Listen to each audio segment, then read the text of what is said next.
साथियों, देश में विकास के लिए हो रहे इन प्रयासों के बीच आप सभी देशवासियों को एक और बात की ओर भी ध्यान खिंचवाना चाहता हूं।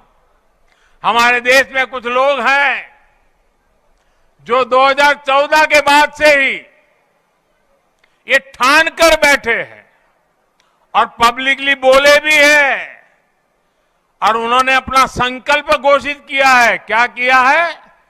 उन्होंने अपना संकल्प घोषित किया है, हम मोदी की छवि को धूमिल करके रहेंगे।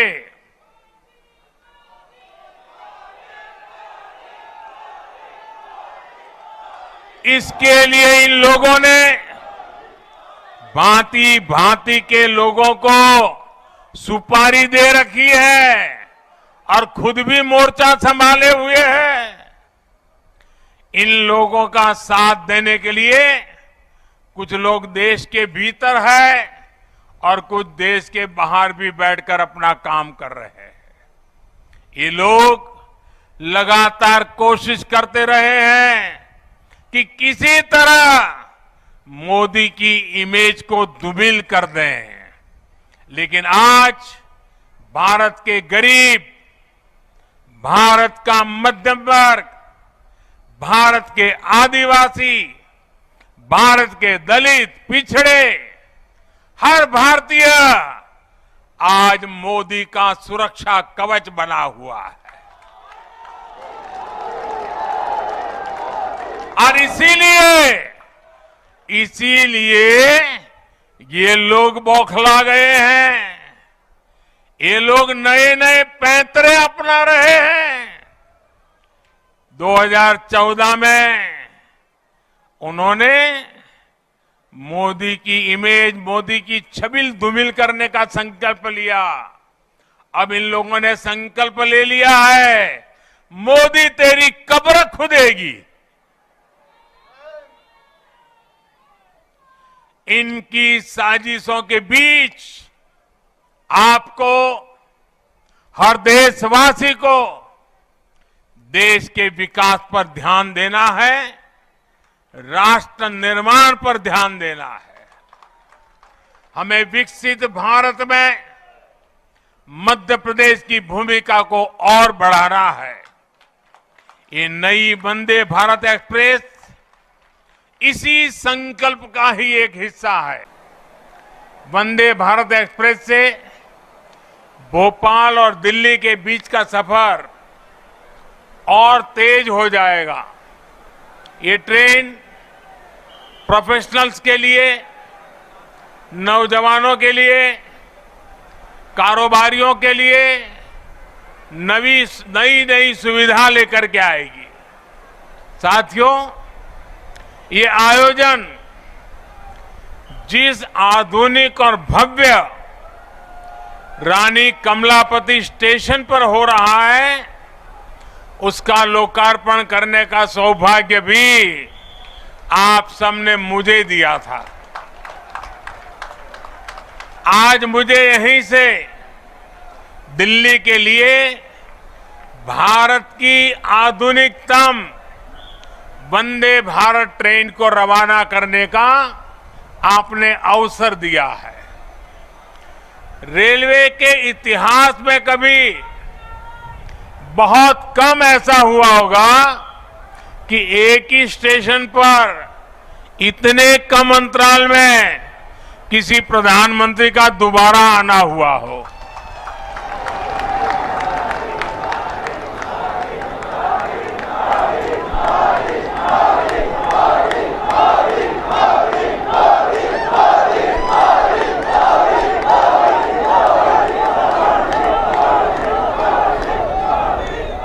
लेकिन आधुनिक भारत में नई व्यवस्थाएं बन रही है, नई परंपराएं बन रही है। आज का कार्यक्रम इसी का भी एक उत्तम उदाहरण है।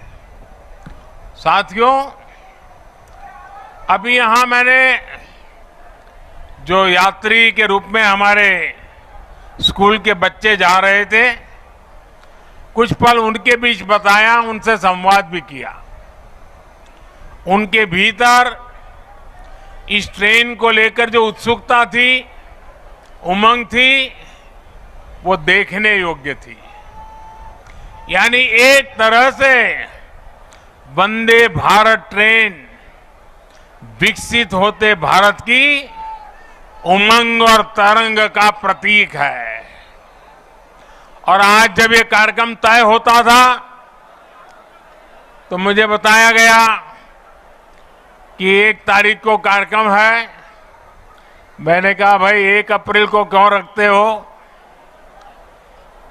जब अखबार में खबर आएगी कि 1 अप्रैल को मोदी जी वंदे भारत ट्रेन को झंडी दिखाने वाले हैं तो हमारे कांग्रेस के मित्र जरूर बयान देंगे, ये मोदी तो अप्रैल फूल करेगा।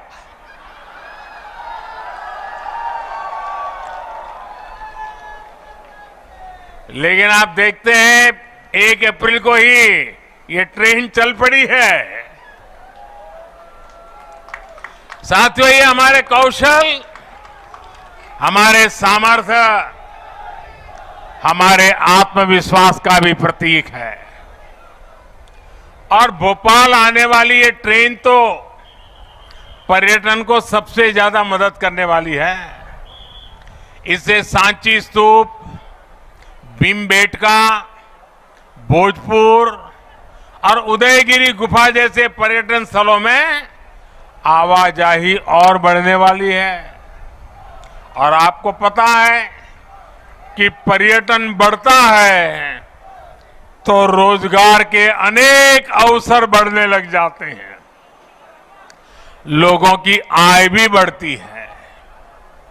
यानी ये वंदे भारत लोगों की आय बढ़ाने का भी माध्यम बनेगी, क्षेत्र के विकास का माध्यम भी बनेगी। साथियों, 21वीं सदी का भारत अब नई सोच, नए अप्रोच के साथ काम कर रहा है। पहले की